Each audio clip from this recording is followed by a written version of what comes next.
Welcome to the College Admissions Process Podcast presented by Prep Expert. Prep Expert offers live online SAT and ACT courses with the best score guarantees, instructors, and curriculum. Go to prepexpert.com to guarantee your child's success. Welcome to The Cap, where we are here to speak with college reps and other professionals in the field of college admissions to help answer all your questions and guide you through every step of the process. So if you're serious about college admissions, you've come to the right place. Are you ready? Let's talk about it. And now, here's your host, Dr. John Durante. Welcome to The Cap, the College Admissions Process Podcast. I am your host, John Durante, and I am here to introduce you to college admissions representatives and other professionals in the field of college admissions. Our purpose is to serve you, the students and parents, so that you may gain insight straight from the people who ultimately make the decisions.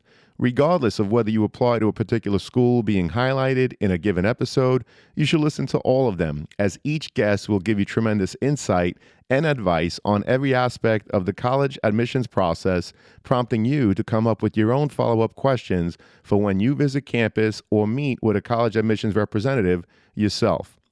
Don't forget to visit our website, www.collegeadmissionstalk.com, or the show notes of each episode to access the alphabetical list of all the colleges available with the related audio link to the right of each school.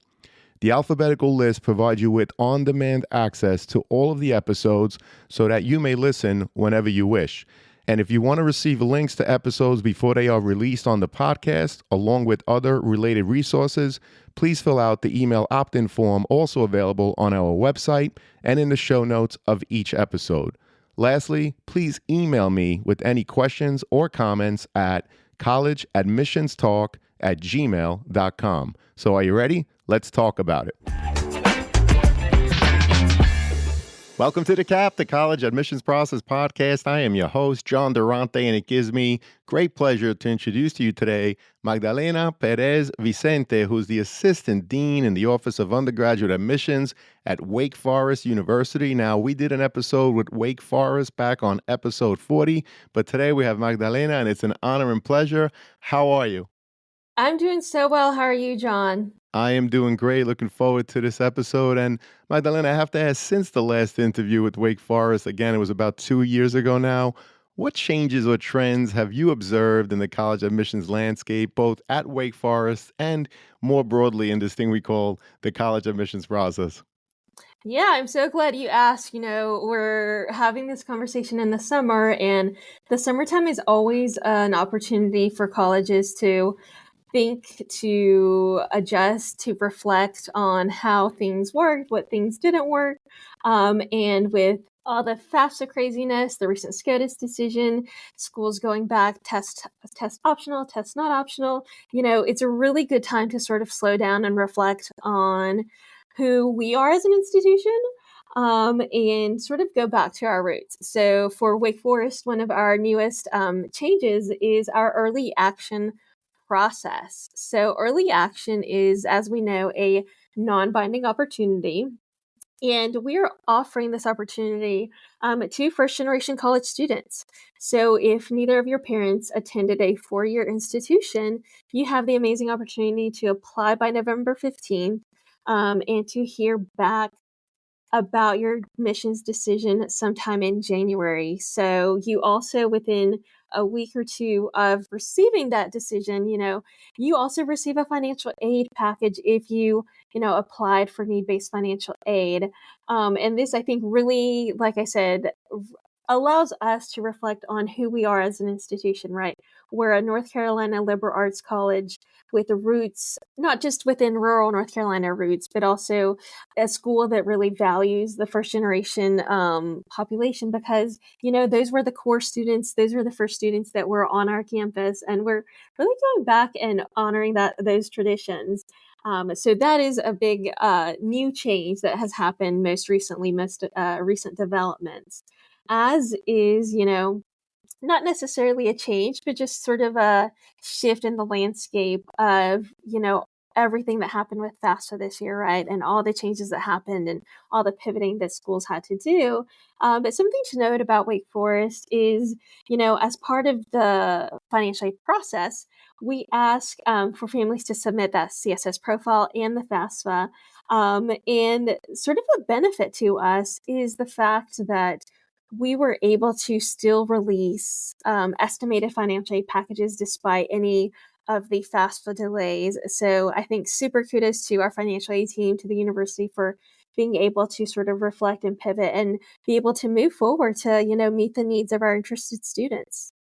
Well, we appreciate that overview. You talked about so many things, the FAFSA, which was interesting this year, the SCOTUS decision, whether or not a school is test optional or not. And of course, I love how you talked about the fact that you're going back to honoring your traditions.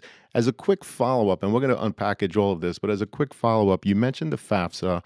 Everyone is familiar with that for the most part. The CSS profile. Less people are familiar with that than they are the FAFSA. So could you just give a brief overview of what exactly is the CSS profile? Sure. So the CSS profile is a bit lengthier of sort of a formula that goes a little deeper into a family's finances. It will ask, what is the income, but it goes a little step further in asking what are a family's assets going to, right? Is there a big medical expense that's happening? Is there something happening within the family? What are the assets for your home situation look like? So it does go a little bit deeper, not necessarily just what are the assets, but how are your family's assets being used? Where are they located? So it is a lengthier process, but it does give colleges a greater scope into what a family's resources are. Yeah, so for one of my daughters, I had to do both the FAFSA and the CSS profile, and I can say exactly that. The CSS profile does go a little deeper in terms of the questions that it asks. So, just for clarification, for Wake Forest, students and their parents have to submit both the FAFSA and a CSS profile, correct? Yes, that is correct if they're applying for need-based financial aid. Perfect. Thank you so much. So let's unpackage everything here. You already mentioned so much. So, Magdalena, can you walk us through Wake Forest holistic review process and how do you balance academic achievements with extracurricular involvement, essays, and even those recommendations? Yeah. That's such a big, loaded question, and I always find that questions are easier to unpack if you have a visual. So bear with me because I am a visual person. So I was talking with one of my colleagues of like how do we help students understand the holistic review process, right? And the best sort of simile we can come up with is imagine an amazing steak dinner or your favorite meal, right? And within these meal, there's these different pieces that make up that entire menu or that entire amazing meal. And for us, bear with me, is a steak dinner, right? Where the steak, of course, is the grades. It's the transcript. It's sort of that qualitative data into what has a student been doing for the past, 4 years of their academic journey. And the salad is what comes in addition to that main steak entree, right? It's the recommendation. It supplements that and balances sort of that meal that you're having. And within those recommendations, right, you're looking at what's the messaging that's being said by the teachers. What about the connections that you have with the counselor? So that sort of is supplemented by that salad through that quote unquote recommendation letters. And then with the steak dinner, right, there are the sides, whether that's mashed potatoes, whether that's a baked potatoes, whatever you call it, right? And those are your activities. So, what is supplementing your application? What are you doing beyond the classroom? What are you doing beyond school within your own community? If you have the opportunity to engage in, opportunities outside of your city or outside of your state, what is that, and why does that speak so deeply to you? And I think when thinking about this sort of simile, it's very, very important not to get lost in the big picture because it's also the smaller details, right? It's the seasoning, it's the sauce that comes with your meal. And with that seasoning and the sauce, I'm going to sort of equate that to your personal essay, right? It's that sort of final piece that culminates to a college, who is the student? What is their quality of writing? What are they choosing to write about? And why do they choose to write about that? What is so significant within their life that they want to share this narrative with me? So there are so many different pieces, but know that at the end of the whole review process, they all sort of marry together and create this amazing meal that we sort of get to digest. And that's sort of how we balance it all, right? It's not just grades, it's not just your leadership skills within the activities list, but it's everything that does come together to sort of make that amazing application that we get to review.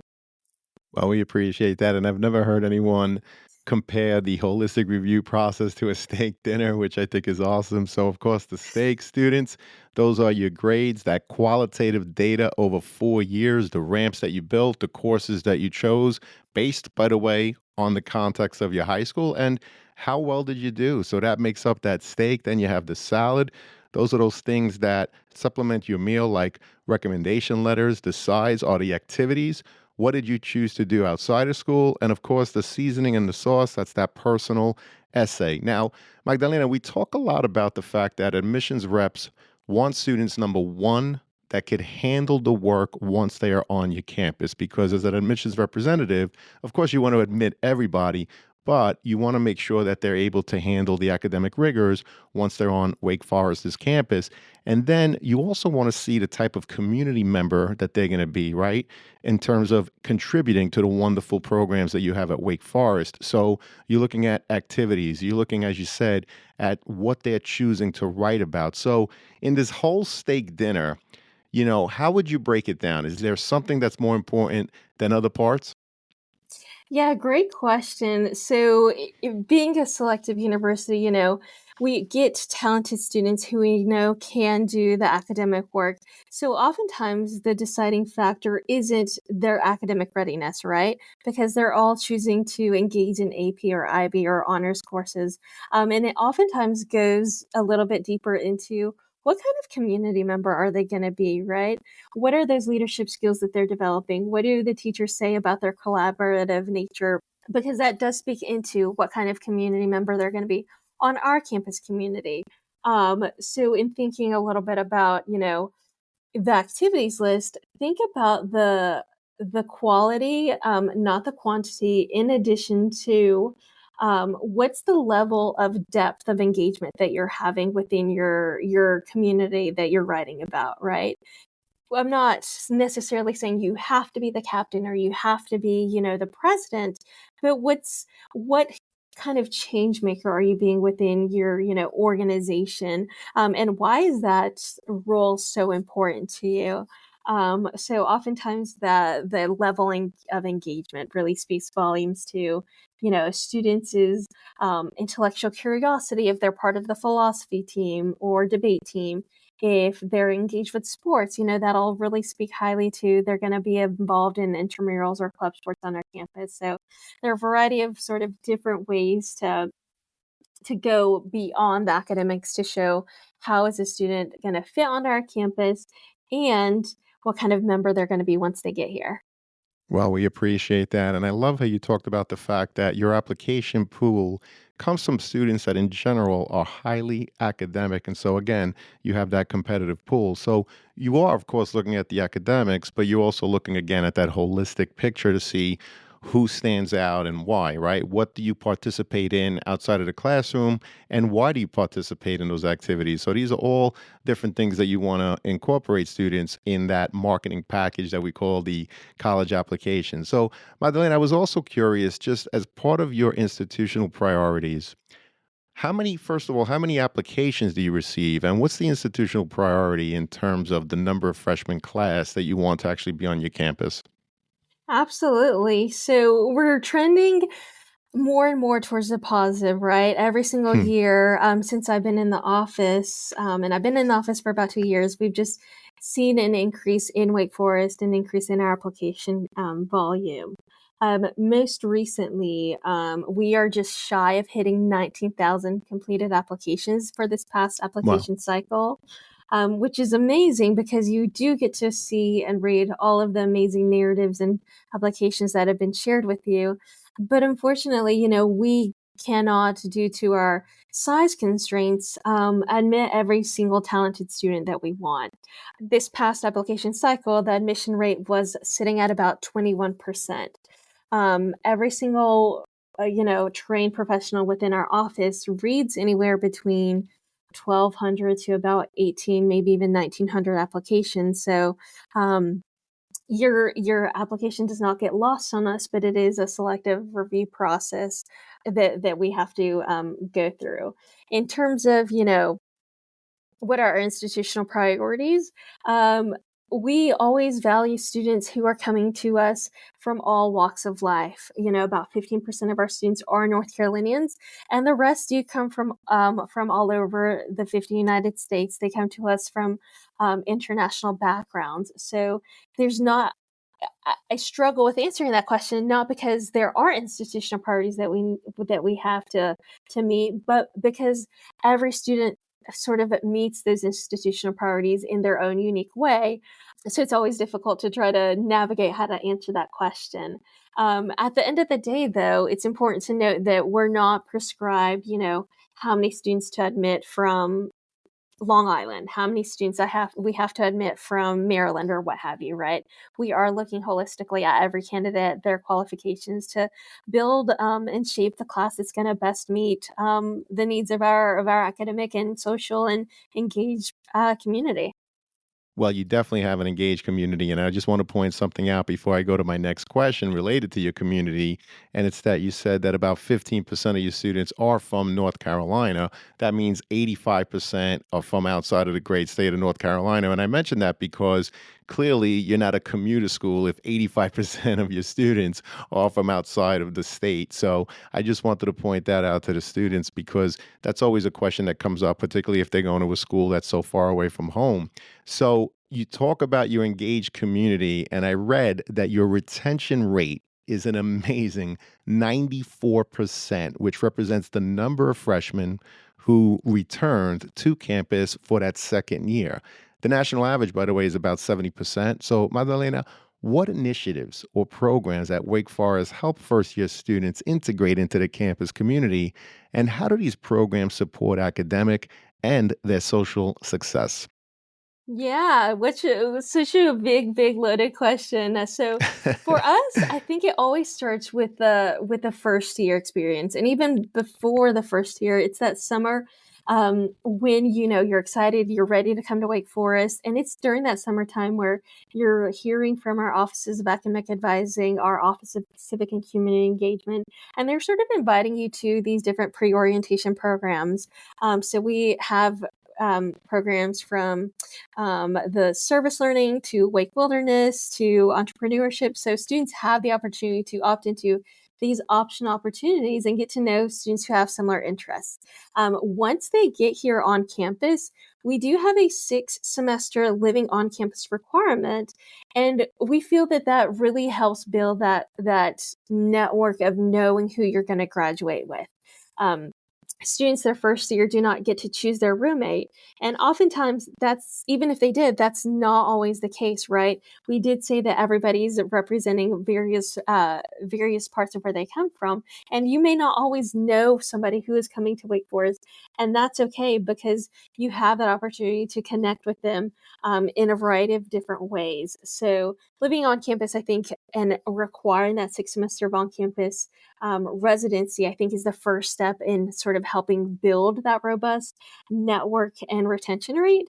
In addition, once you get within the classroom, you get that sense of collaborative nature, not just between our professors and their peers, but it's really a collaborative adventure with the student and reflecting about who they are and what their own needs are, right?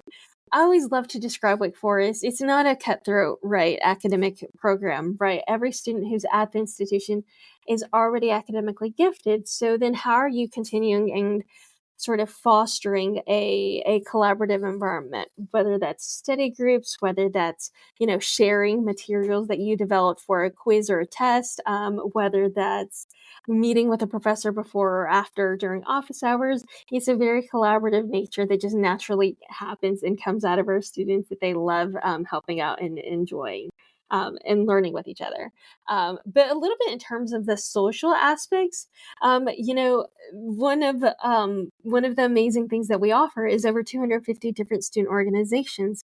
So anywhere from maybe the debate team or pickleball, that surgence in interest definitely spiked in the most recent years. But whether that's pickleball, whether that's a choir program, or the Lilting Banshees, which is our comedy troupe. There are so many different ways that our students can get involved on the campus community to find, what's my true calling? What do I want to get engaged with?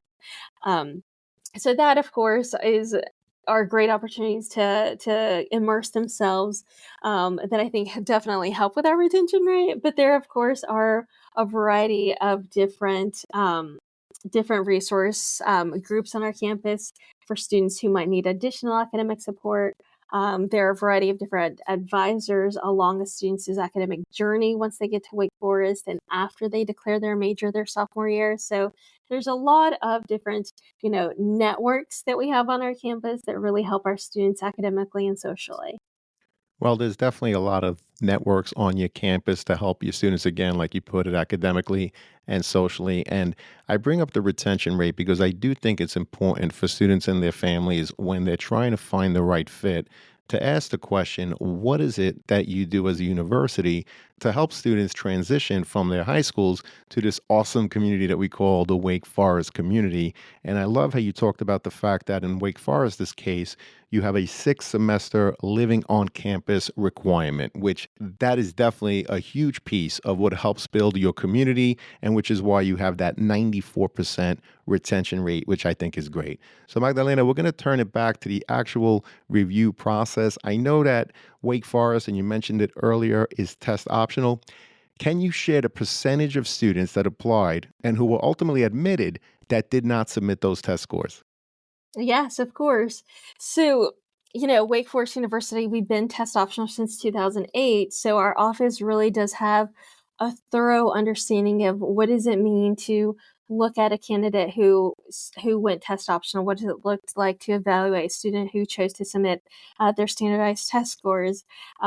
So something to keep in mind for Wake Forest is, I did say the summer is the time for reflection. So we're still, finalizing the class. So I don't have the numbers for this past cycle just yet. So I will share some historical numbers. Um, so about half of our students eventually are test submitters, which means half of them are not test submitters. So it really is a coin flip on whether you ask a student, did they submit test scores, did they not? So it's truly a student's personal choice. The percentage of students who chose to submit their test scores and who eventually enrolled into the university is about 45%. So it's still, a toss up between submitting those scores or not. Something that we normally do see with amongst test submitters are those test scores that, are consistently mid to high 1400s, if not into the 1500 range. I believe our average was about 33% for the ACT and about a 1450 for the SAT. So of course, because it's the average, students fall a little above that, students do fall a little below that, but that's just where the numbers historically tend to lie. Um, Something within our holistic review process, that we're not looking to penalize students if they do not submit them, right? We only review the information that is in front of us. We are not going to assume anything less of you if you choose not to submit them. And we do super score those test scores. So if you take the test twice, maybe even 3 times, we'll take those higher scores to find a total composite that super scores all of your high scores. So that's a little bit about the sort of test optional pieces.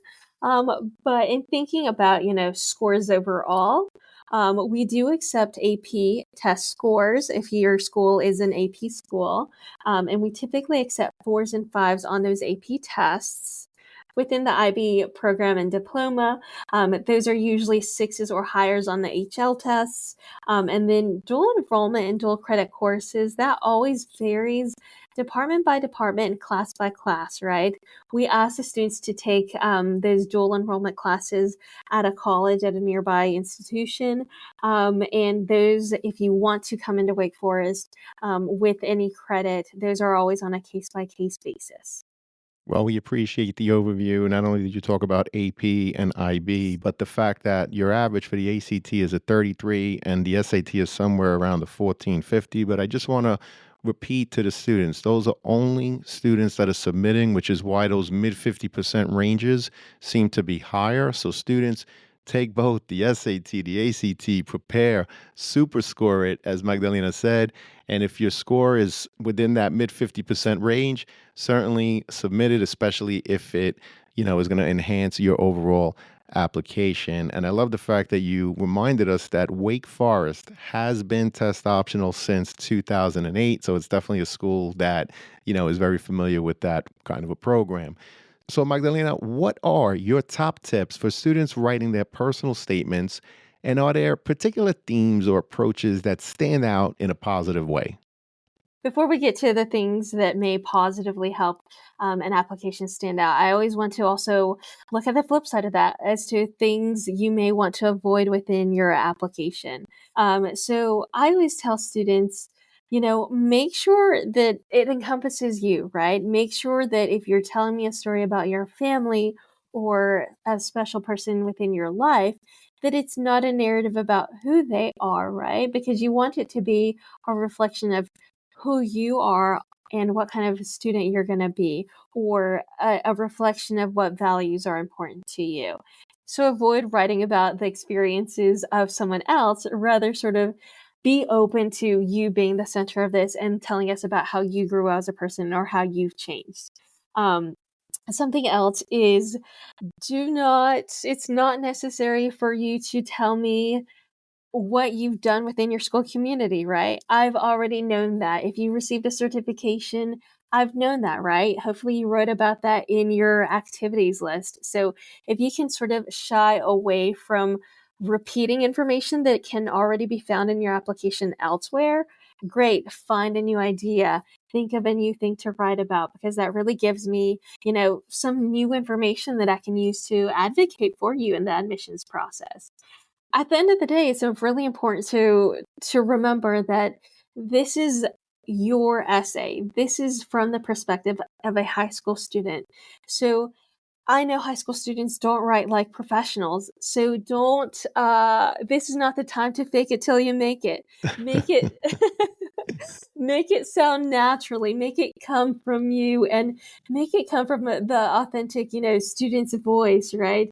And make sure it's obviously proofread. Make sure that if you're trying to tell me a simile or a metaphor, that it cohesively makes sense from the start to end. So those are just some tidbits of information that I definitely think are the most helpful. If you're a student and you're sort of finalizing your idea, or you're starting to sort of write this essay, once you get to the final editing phases, read your essay aloud, right? Get somebody to listen to it or record yourself, right? Use your smartphone, use any recorder to help you get a sense of, what does this sound like? Does this flow very well? Is this my true authentic voice? Where are some more editing areas that I need to make sense? Super big suggestion is read it out loud or get somebody else to hear you say it, because that's probably where you might be able to get, some few pointers as to what might need to change, or what part might need to be emphasized more, so that the reader fully understands what message I'm trying to communicate. Well, I think there's a lot of great advice there. I love the fact that you mentioned using your cell phone to record it, to hear your authentic voice, students, and does it portray what it is that you want the admissions reps to learn about you. And you spoke about the general theme, students, of being very mindful of each part of the application. is the admissions rep learning something new about you? Like Magdalena said, if it's something that's on the activity sheet and you're writing about it in your personal essay, it's really a missed opportunity. So just be mindful that within this thing we call the college application, this marketing package, each piece has a purpose and each should build upon the next without just regurgitating information from one part to the next that is the same. Otherwise, again, it's a missed opportunity. So I also want to talk about the supplemental essays because, Magdalena, I know that Wake Forest has unique supplemental essay prompts. So how important are these essays in your decision-making process? And what would you be looking for in those responses that are not easily found in other parts of the overall application? Yeah, so similarly to our test policy, right?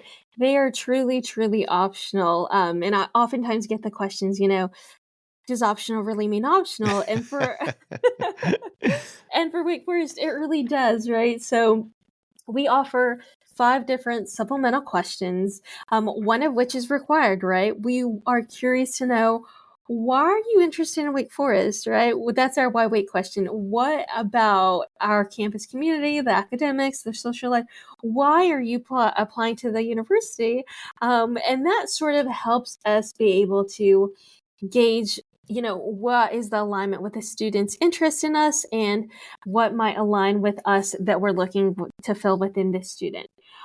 So that why wake is a super, super not optional, required way for us to sort of gauge what kind of fit is there within this applicant. We also, of course, offer 4 other questions. Our most famous, of course, is the top 10. So give us a top 10 list of essentially anything you want, whether that's a family tradition, whether that's music that speaks to you, whether that's civil rights movements. There are a variety of different ways for us, if you submit those supplemental questions, to sort of gauge what is this candidate or student interested in. Sort of allowing us to be able to further evaluate sort of that fit that I previously mentioned. Supplemental questions for us are sort of an invitation to get to know you a little bit more. And the only way that we can do that is through these supplemental questions. So whether it's that top 10 question that I mentioned, or whether that's telling us about what you're intellectually curious about, telling us about the books that you're reading, there are a variety of different ways for us to get to know you a little bit more by answering a few questions. You don't have to answer them all, but if you do, there's that invitation for us to evaluate, is the fit there. This is your host, John Durante, and it gives me great pleasure to welcome back Sean Patel, who's the founder and CEO of Prep Expert. Sean, welcome back. Thanks, John. Thanks for having me. And I'm so excited to announce that Prep Expert is the official title sponsor of the College Admissions Process podcast. This has been a partnership in the works for a while now, and I'm so glad we got it off the ground. We're so excited to work with families, parents, students of the College Admissions Process podcast at Prep Expert to help them through our live online SAT and ACT courses not only improve their SAT and ACT scores, but help them get into college as well as win hundreds of thousands of dollars in college scholarships. Thank you so much for the partnership, and we are so excited to work with your families. Thank you, Sean. And to learn more about how Prep Expert can support your child's academic journey, visit prepexpert.com today, and best wishes to all. Well, we appreciate that. And again, the supplemental essays are, in fact, optional at Wake Forest. However, the one that is not optional, and I'm going to repeat it again, is why Wake Forest. Is that correct, Magdalena? That is, so students, that is a great opportunity to show that you know us, for you to show that you've, done research into our university. There's so many times where I see a student and they're like, I'm very interested in Wake Forest open curriculum. And I pause, and I'm like, but Wake Forest doesn't have an open curriculum. So always be mindful that, make sure that you're doing the research on the university. Make sure that you're speaking specifically to something that are interested about in the university. It is never a make or break within the admissions decision process, but it really does help us understand your interest in the institution. A lot of people would advise with the supplemental essay, particularly when they're asking, for example, why Wake Forest.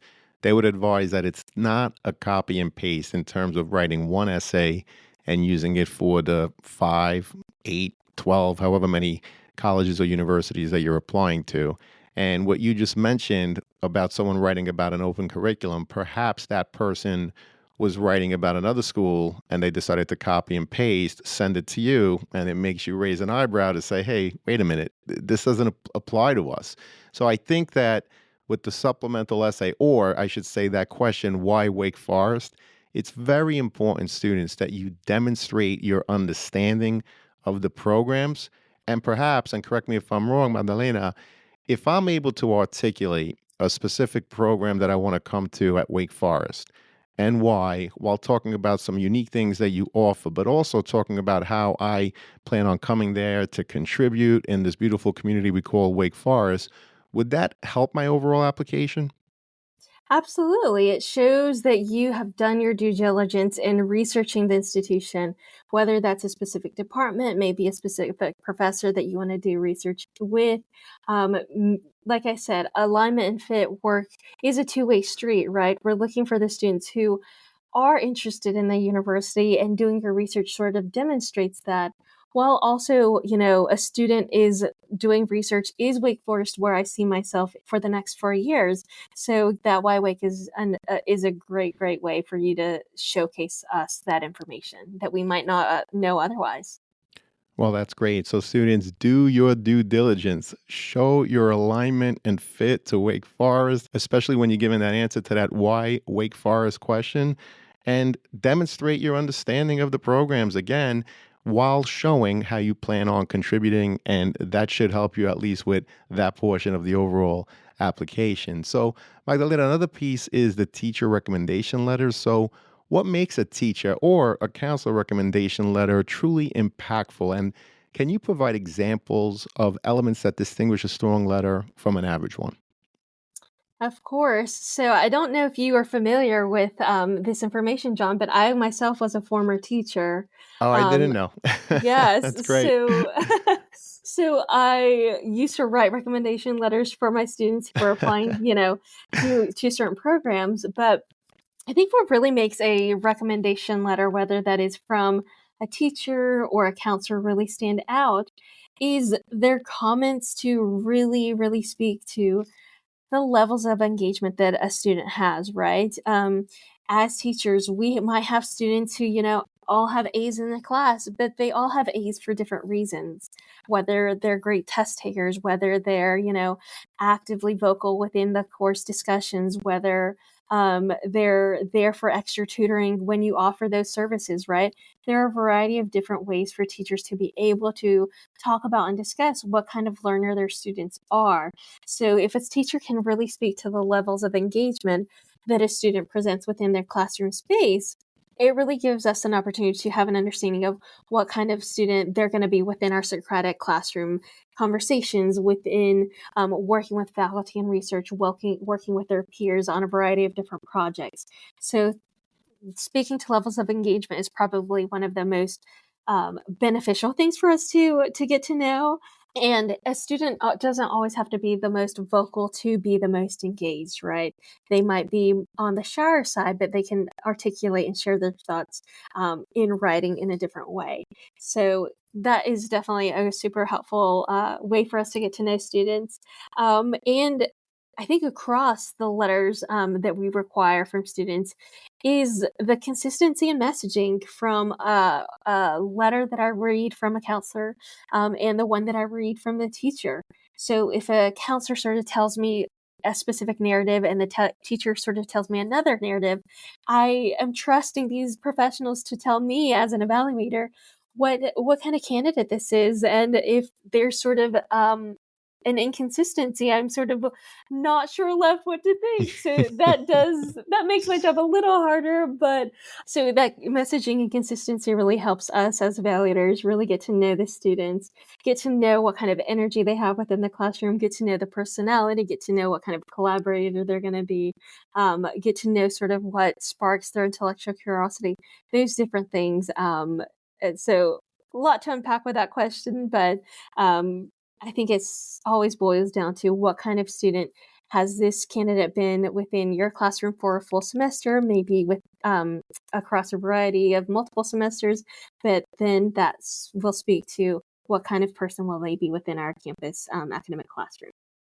Well, we appreciate that. And I know that a lot of students and their parents obviously listen to the podcast, but I also know that there's a lot of teachers and counselors based on my email opt in list. And so it's the same lesson for teachers, right? Be mindful of the fact that every part of the application has a purpose. So during a teacher letter of recommendation, if you're just regurgitating the fact that they're a straight A student, for example, it really doesn't add anything because that's something that is easily found on the transcript. But as Magdalena said, speak to the levels of engagement that the student brings in the classroom space, something that they don't see so easily on an activity sheet or other parts of the application. That's what's going to add to the overall application. And, a message for students is it's not necessarily the teacher where you've gotten straight A's that you want to write the letter for you.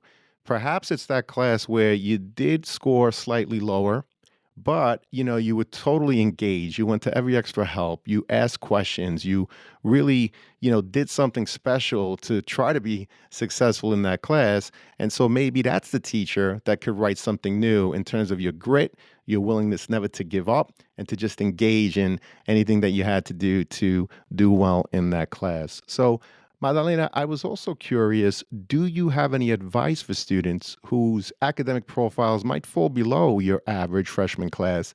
And are there any specific steps they can take to strengthen that overall application?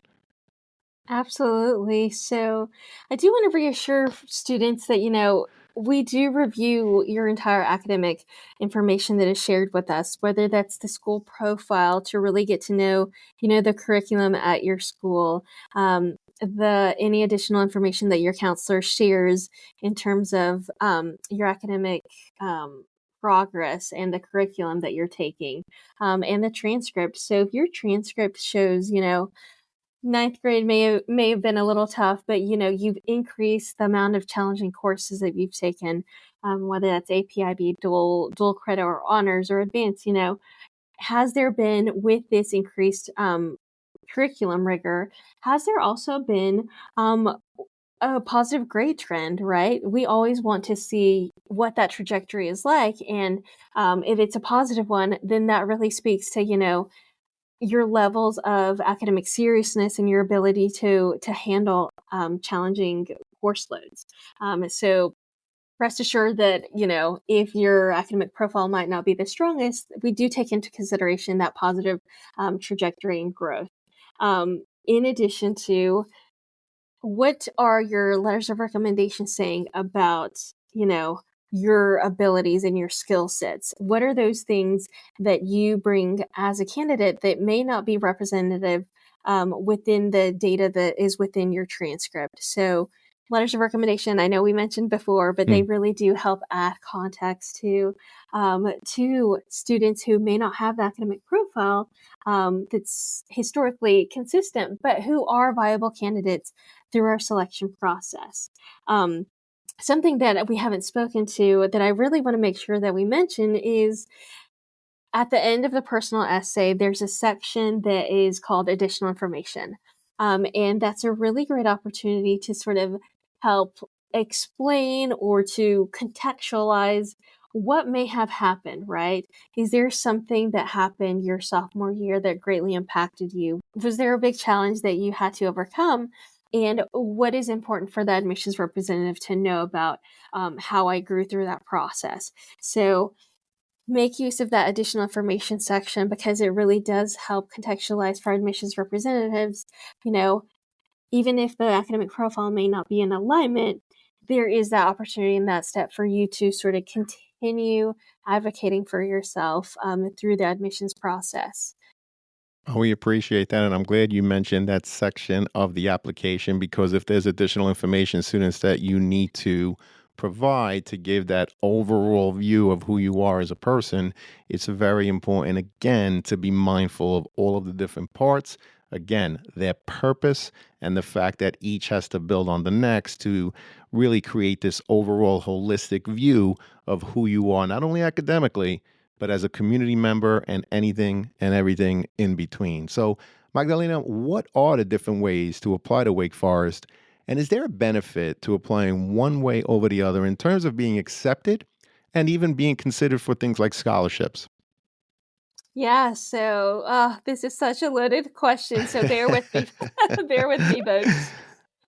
So for us, you can apply to Wake Forest through the Common Application or Coalition. A few years ago, we did have a paper application, but we have done away with that. So Common App and Coalition. And another key thing to know before I get to the different ways is that for Wake Forest, you are applying to the university as a whole. It is not an honors program. It's not a specific school. It is to the institution. It is not until your sophomore year when you declare that major that you're, within that specified program or department. Things are a little different for our students who are interested in the business school, mainly because that does require a process to complete during their sophomore year, fall of sophomore year, once you are a student at Wake Forest University. But information, you can find that all online. But just some tidbits, because I know those are really important things to consider when you're, looking at how to apply to the university. So Wake Forest University does offer 4 different ways to apply to the institution. The first one, of course, is Early Decision 1, which we know is binding because it is early decision with a November 15th deadline. Something that is a little different to Wake Forest than many other institutions is the rolling nature of our ED1 process.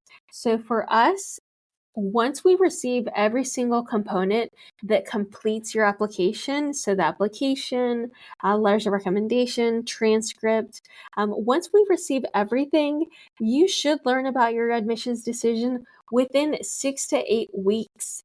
Wow, that's pretty good. Yeah, so typically by the end of the following month is when we release decisions. Something that may delay that process is if a student requests an interview. So if you choose to engage in the optional interview piece, know that your application is not complete until you do so. Well, we appreciate that. So you have an ED deadline of November 15th. I love how you talked about the rolling nature of it. Usually it's within 6 to 8 weeks that you're going to get a decision from when your entire application is submitted. Now, you mentioned, of course, requesting that optional interview. So could we just talk a little bit more about that? In what case would a student want to request that interview, or what advice would you have for a student that's considering whether they should do so or not? Of course, yes. So our virtual interview is about a 25-minute conversation with someone in our admissions office. Um, and it is truly an opportunity to get to know you, to kind of get to know what your personality is, what are you interested in, and those sorts of pieces. So if you are a gregarious social person and, social skills are one of your strengths, maybe that's something that you want to pursue. If not, right, there's that supplemental question piece that you can engage with otherwise. The interview, like I said, takes probably about 2 weeks to schedule after you request it. So if you think 2 weeks is too much, I want my application done now. We also offer a sort of video recorded piece. So either the optional interview or the video recording. The video recording is a 3 to 4 minute recording of yourself responding to one of 3 prompts on our admissions website. A key benefit to this video recording piece is you can replay it, record yourself doing it multiple times over until you're completely satisfied with the end result. So that might be an option if you think 25 minutes might be too long for you to have a conversation within our admissions office. Our interviews are fully virtual, so you do not have to make a trip down to Winston-Salem, North Carolina. We will send you all the scheduling information via email. It's done through Zoom. So two really great options to consider if you do pursue them. Like I said, your application is not complete until we receive it. Well, we appreciate that. And Magdalena, what support systems does Wake Forest offer to its students while helping to ensure that they continue to be successful once they're on your campus? Yeah, so many really great opportunities, first of which is, thinking about why am I here at the university? I'm here to get a 4-year education, and how are we supporting students along that journey? So for us, we have the Writing Center and the Math Center that both, offer writing support if you need ideas, if you want feedback on a certain piece of writing, they're a great resource for that. We also, of course, have the Math Center that offers statistics, calculus, differential equation support, any Hmm. sort of math class that you might need help in. They offer those helpful resources. We also have our class office, the Center for Learning, Access, and Student Success. So if you have any accommodations, they're your office that you're going to connect with. They also offer peer-to-peer services in every single one of our academic classrooms. So if you need student peer-to-peer tutoring, they're a super amazing resource to use. If you find yourself struggling on our campus environment, we of course have counseling services. Every single one of our students have options to engage in a variety of different sessions with a trained professional on our campus, and they have access to them throughout the year. There are a variety of different, affinity resource groups that we have on campus, such as the Center for Immigration Services and Student Support for International Students. We have the Chaplain's Office. We have the First and the Forest Office for first-generation college students. So there really is sort of a niche affinity space, a niche safe space on our campus, regardless of, what type of support you might need on campus, and helping you, receive those services. Well, it definitely sounds like you have something for everyone, which is why you have that amazing retention rate of 94%. Now, I always put the Office of Undergraduate Admissions in the show notes. Magdalena, if there are any other links that you want to share with the students and their parents, just send them to me. And of course, we'll make them available in the show notes. Now, this has been a comprehensive and awesome conversation. Before I get to that last question, though, Magdalena, I have to ask, is there a question I didn't ask or a topic that I didn't bring up that you'd like to share with us now? Of course. So many folks may or may not know that for us, our motto is Pro Humanitate, which means for humanity. And that is something that we value greatly on our campus community. So much so that our two largest campus traditions revolve around Pro Humanitate. They're Hit the Bricks and Wake and Shake that, raise funds for the Brian Piccolo Cancer Foundation. Brian Piccolo was a famous football player who unfortunately passed away because of cancer. But through these endeavors for the past 20 years, we've been able to raise over $1 million in helping Awesome. research with Awesome. the Brian Piccolo Foundation. So we're really proud of that. And if service learning and community engagement are something that really speak to you, that you highly value within an institution, know that here at Wake Forest, that's something that we also value. And it's one of our core tenets because you're asking yourself, how am I engaging? How am I contributing to the world? Beyond just myself. So Pro Humanitate, I always love to emphasize and share with folks because it's such a special thing about Wake Forest. Well, it's definitely a special thing. And students, in addition to your academics, if that is your mission to be a humanitarian as well, and it relates to the mission of Wake Forest, you definitely want to be mindful of making that very clear in your application, not only in terms of what you've done to support that while in high school, but why you want to go to Wake Forest and how you intend to contribute to their amazing community. So, Magdalena, this was an awesome conversation. I'm so grateful that you were here unfortunately, it does lead us to that last question, which is, what are your top 3 pieces of advice that you would provide students and their parents getting ready for the college admissions process? Yeah, so always ending the conversation with such a great question. So I would probably have to boil it down to I'll share tips for before, during, and after. So hopefully that helps families Hmm. sort of identify and timeline when to best use this information. While you are, identifying is Wake Forest the institution for me? What do I need to do to demonstrate interest or to get to know the institution? Take advantage of the amazing virtual opportunities that we have, right? Whether that's an information session, whether that's videos on YouTube or our admissions website, right? We said earlier that fit is a two-way street. So how are you, ensuring that the institutions that I'm applying to align and fit with who I am as an individual? So definitely do your research ahead of time. If there's an admissions representative from Wake Forest visiting your local high school or at a college fair, introduce yourself, ask them questions that you're genuinely curious about, right? So make those connections and demonstrate that you understand who the university is, and don't go up to an admissions representative for the sake of showing your face. Show that you know the institution and show that know that this is an institution where I can see myself for the next 4 years. So that's a little bit beforehand, right? You want to make sure that the institutions you're applying to align with who you are. During the admissions process, we are, like in the name implies, admissions representatives. And we're not out to reject students. I don't love Hmm. saying no to a student, right?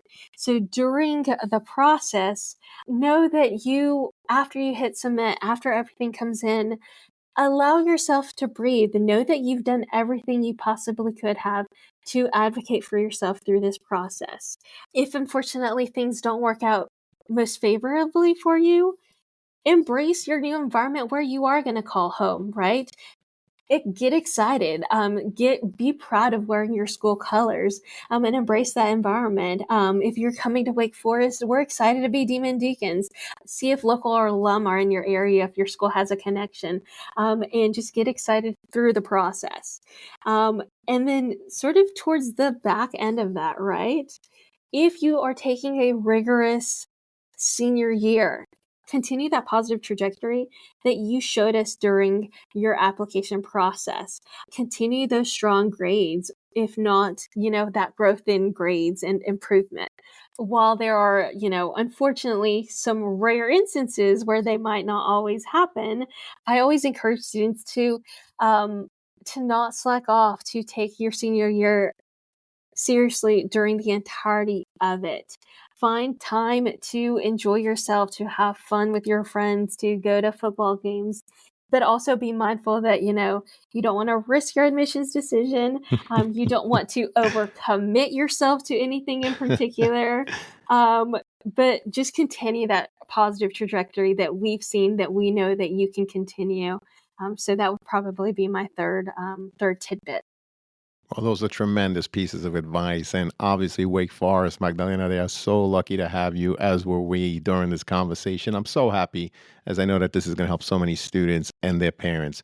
You were awesome. Thank you so much, Magdalena. Thanks so much for having me, John. It was an honor and pleasure. And to everyone out there, good luck with the college search. Take care, all, and best wishes. Thank you for joining us on this episode of the CAP, the College Admissions Process Podcast. We hope you enjoyed the show. If you did, please don't forget to tell a friend and follow us on Facebook, Instagram, Twitter, and wherever you listen to your podcasts. I am your host, John Durante, and I look forward to seeing you on the next episode of the CAP. Hey, podcast friends, if you've been enjoying the College Admissions Process Podcast, I'm excited to share my new book, Straight from the Admissions Office, Insider Strategies for College Applications. It's packed with insights and tips from over 250 podcast episodes with admissions professionals, designed to make the college process less overwhelming. Whether you're a student, parent, or college counselor, it's a valuable resource for navigating the admissions process. By grabbing a copy, you're also helping to support the podcast. The links are in the show notes. Thank you, and best wishes to all with the college admissions process.